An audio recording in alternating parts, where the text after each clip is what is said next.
you are now a rock star. Did you have any sense on your journey to becoming Commander Hadfield that you would also become rock star Hadfield?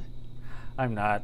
I'm a pretender at best. You know, I just do what I think is interesting and challenging, and something that kind of that I get a lot of joy out of real time, and sort of goes in a direction I want to go. That's kind of the guidelines I use for life, right? What is hard to do, what takes some skill, takes some practice, but then the process is fun, and then the end product is fun and interesting. And so that led me into, I was a downhill ski instructor, and I used to race downhill, led me into music, and I've been in music my whole life, and led me into being a pilot, and then a fighter pilot, and a test pilot, and all of that led me to my ultimate fun, impossible dream, which was to be an astronaut and fly in space. And amazingly enough, it all sort of came as exquisitely together as anything could to command the International Space Station. Just phenomenally lucky. Did you grow up with a lot of music around you? My mom's a really good piano player and singer, a harmony singer, natural singer. If you hum her 2 bars, she plays the whole song, including the bridge, and you know, she just knows how music goes. And so that was, every time we ever got together, Mom, we had an upright player piano at home. So you know, we'd insert those old rolls in it and pedal and make it play, and watch the keys magically go on their own. But even more importantly, music was just everywhere all the time. My brother and I bought our first guitar together when I was about 10, and the first good guitar we bought was an old Yamaha FG-180. It was like $300, and it was all we could afford, but I still have that guitar, and it's a lovely, lovely big bass sound.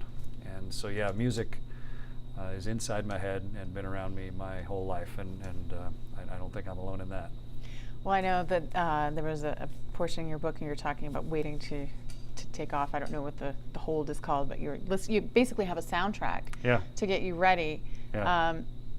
What kind of role has music played in terms of, you know, when things are stressful and you need to calm down?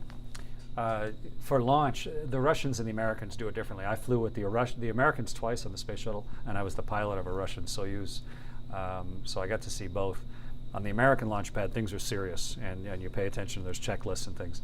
On the Russian launch pad, you get in position, and then they ask you, what music would you like us to play? And so I got them to play a mix of Canadian music for us on the pad, including Great Big Sea, REM tune, The End of the World, which was pretty hilarious. And I Feel Fine. Just kind of a good fatalistic way to have your rocket ship light underneath you.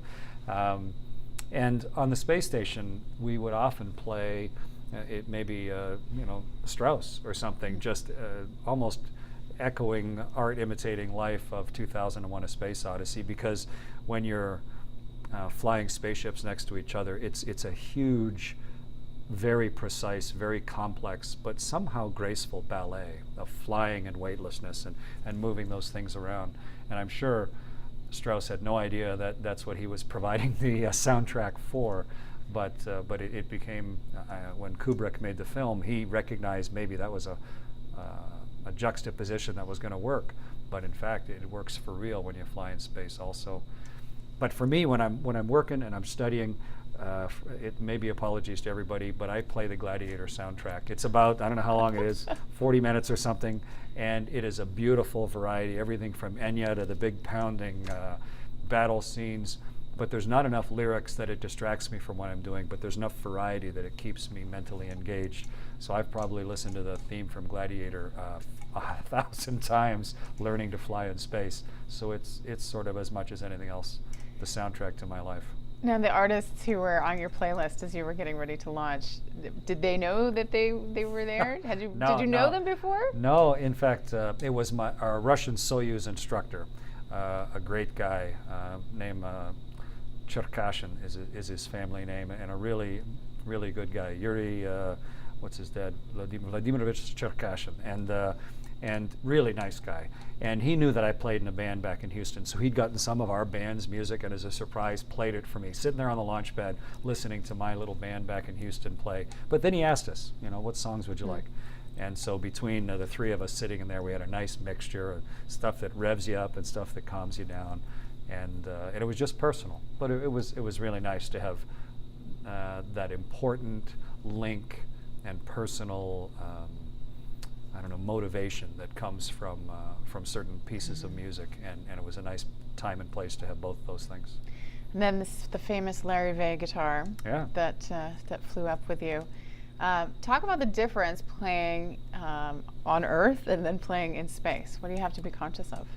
A guitar in space is different. There's a Larry Vey, a Canadian-built guitar up on the space station. It's been there for a long time, actually. It's been there for 14 years on the space station, and it stays there. It's been around the world 75,000 times, you know. Wow. More than the Rolling Stones. And if the beauty of it is you can float it and it just tumbles in front of you. So if you play a chord and let go, it'll just resonate because it's not deadened against your body or by a strap or anything. The strings aren't really gravity driven, but the fact that it's floating is delightful. But it makes it harder to play because it doesn't hang in a strap, it doesn't sit on your knee. You have to force it somehow against your body. I think space guitars would maybe have a big Velcro thing on the back and a matching Velcro on your chest, and you go thunk and play the guitar against you.